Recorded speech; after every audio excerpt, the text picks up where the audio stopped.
Bonjour à tous.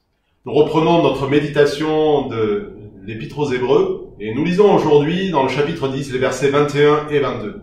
Ainsi, nous avons un grand prêtre éminent placé à la tête de la maison de Dieu. Approchons-nous donc de Dieu avec un cœur sincère, avec la pleine assurance que donne la foi, le cœur purifié de toute mauvaise conscience et le corps lavé d'une eau pure.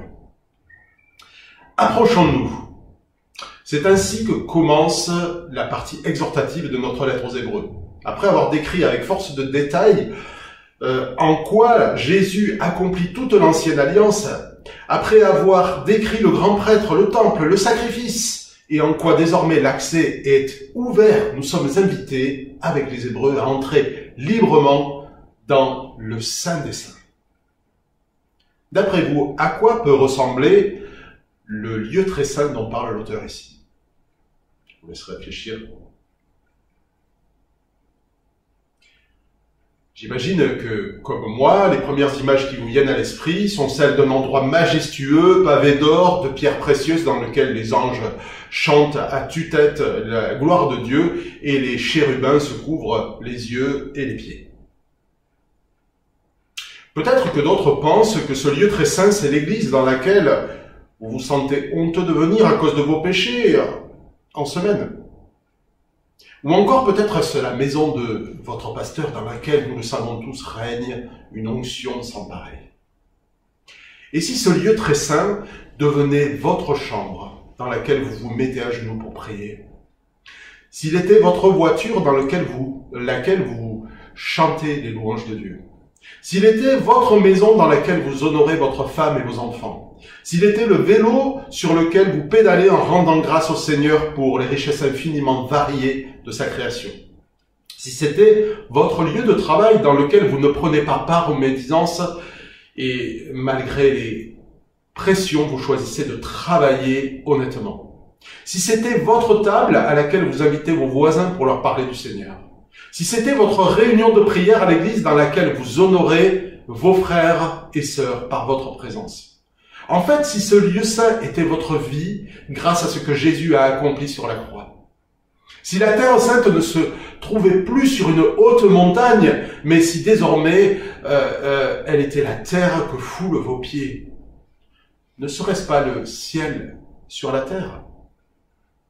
Or, chers amis, c'est précisément ce que nous propose l'auteur de la lettre aux Hébreux. Est-ce un fou? Un jour, Jésus a rencontré une femme au bord d'un puits. Et elle se demandait où devait-on adorer Dieu? Où est le lieu très saint? Est-ce dans ce temple? Ou est-ce à Jérusalem?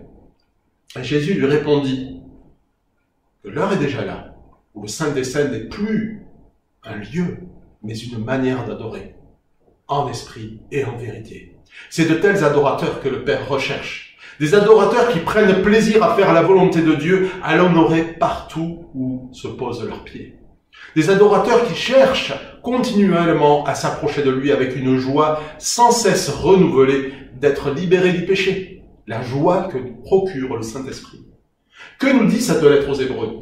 Un jour, vous habiterez toute votre vie dans la maison de l'Éternel pour contempler sa magnificence et pour admirer son temple.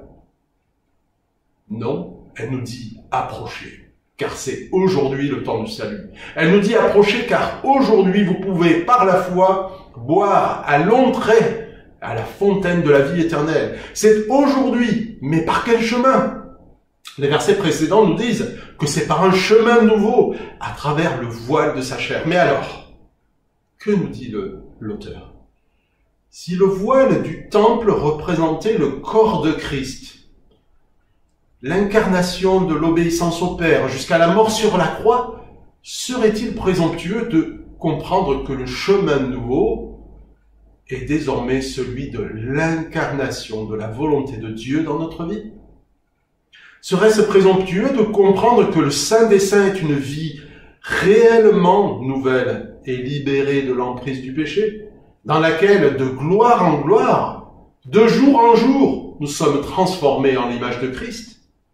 Serait-ce trop ambitieux de comprendre que désormais l'adoration en esprit et en vérité est rendue possible, car le Seigneur nous a libérés pour que nous puissions marcher, le cœur purifié de toute mauvaise conscience, et le corps lavé d'une eau pure.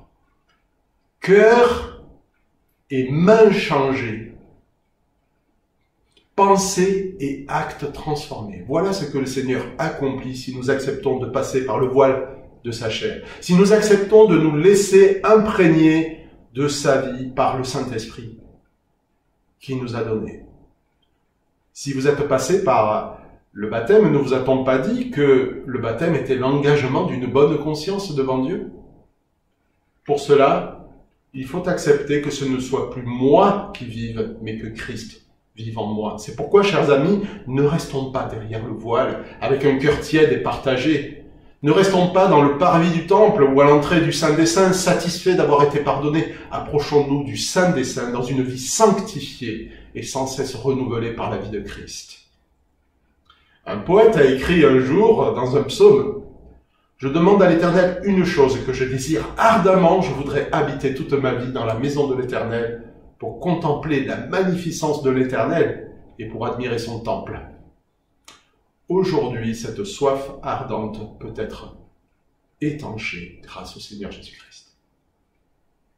Je propose de prier. Oui, Seigneur, aide-nous à vivre de ta vie et à accepter de passer par le voile de ta chair, de comprendre ce que c'est que ce n'est plus moi qui vis, mais que ce soit toi qui vives en moi. Accepte-nous de lâcher ce que nos mains tiennent le plus fort pour que nous nous laissions transformer et par la nouvelle vie que tu veux nous donner, remplis-nous de la joie de ton Saint-Esprit. Amen. Je vous souhaite une très bonne journée. À très bientôt.